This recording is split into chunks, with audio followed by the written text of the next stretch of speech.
এই স্বার্থপর পৃথিবী কারো কথা মনে রাখে না, কারো জন্য থেমে থাকে না, কেউ তোমারে মনে রাখত না। তুমি মরে গেলে কারো হাতে সময় নাই তোমারে কান্দে লইয়া কান্দনে, কারো হাতে সময়। এ বাফেরে দুপুরবেলা জানাজা দিছে, আসরের পরে বাফের জানাজা হইছে, কত কান্দা কানছে জিফুতে। এশার নামাজের পরে পাশের ঘরের থেকে ভাত তরকারি আনছে, এর ওই পেট ভরে ভাত খায়।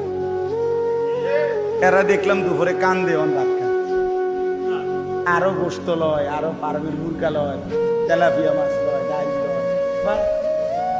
কি আপনারা